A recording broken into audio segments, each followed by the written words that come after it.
So, what if everything we think we know about fixing our schools is, well, wrong? What if the real solution isn't some new app or another curricular, but a totally radical shift in how we think? Today, we're going to go upstream to find the real source of our education problems.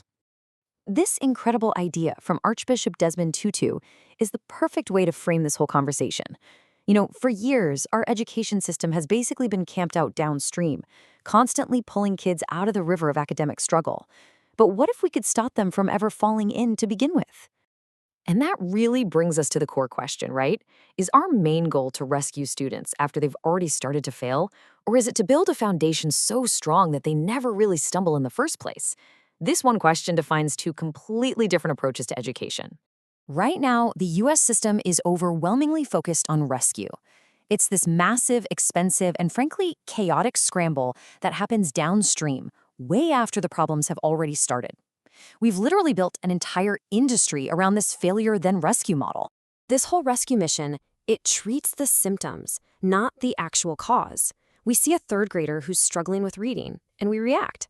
But instead of figuring out the root issue, we throw this confusing alphabet soup of interventions at them, full of acronyms and jargon that often comes way, way too late. Yeah, you've probably heard of some of these: MTSS, RTI, AVID. And look, these are all well-intentioned programs. They're designed to help kids who are struggling. The big problem is they're all designed to close gaps that, more often than not, started forming long before a child even set foot in a kindergarten classroom. And this rescue mission, well, it comes at a staggering cost. And I'm not just talking about money, but also in how we think about teaching and learning. The price of all this downstream thinking is just enormous. Just get a load of this number. Over $30 billion. That's what schools spend every single year on K-12 educational technology just for remediation. Think about that. This isn't money being invested to create success from the start. It's the bill we pay for managing failure after it's already happened. This slide just lays it all out in black and white.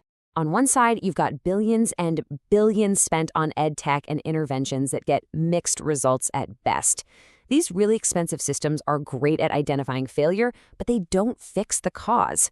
Then, on the other side, you have high-quality pre-K. Yeah, it costs about $12,000 per kid, but the return on that investment is absolutely mind-blowing. We're going to come back to that number, but wow, the contrast is just so clear. So why do these super expensive tech solutions so often miss the mark? Well, they fall right into what the source calls the canned curriculum trap. Research from McKinsey just confirms what we intuitively know. The most important factor in a kid's success is that human connection with a great teacher. An app can't teach empathy. An algorithm can't teach you courtesy. A great teacher? They can, and they do. Okay, so if the downstream scramble is broken, what's the alternative? We have to go upstream. And you know what the best part is? We don't have to reinvent the wheel here. There are proven, incredibly effective models for building a strong foundation that already exist.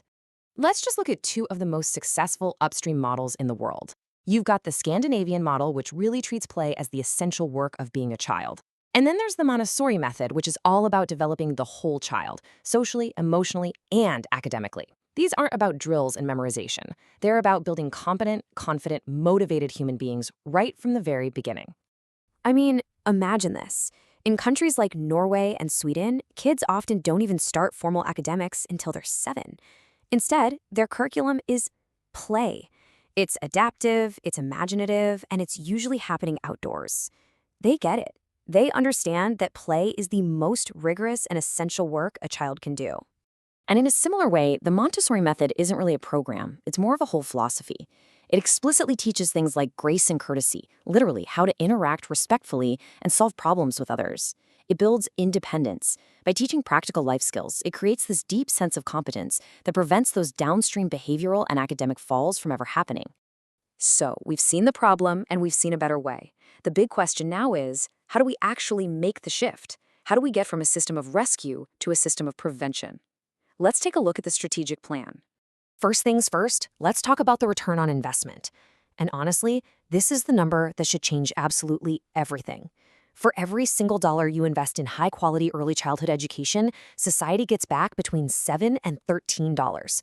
This isn't just a good investment, it's an unbelievable one. This is exactly why so many other countries have embraced things like universal preschool, while the US continues to lag behind, losing entire generations to a model that just doesn't work. So, how do we get there? This source lays out 4 clear strategic steps.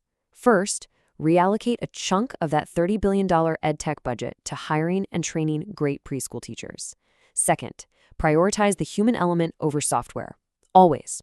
Third, mandate state standards that value play, not just drills. And fourth, actually invest in upstream infrastructure like school gardens and outdoor classrooms. All of this leaves us with a final, pretty provocative thought. We spend so much time and so much money chasing the next big thing in education, the next app, the next program. But what if the greatest innovation we could possibly adopt isn't a piece of technology at all, but just a new way of looking at the problem? What if it's just about shifting our gaze from downstream to upstream? In the end, the most profound, the most research-backed, and the most economically sound solution might also be the simplest one. If we really want to stop pulling kids out of the river, we just need to go upstream and let the children play. Thanks for tuning into this explainer.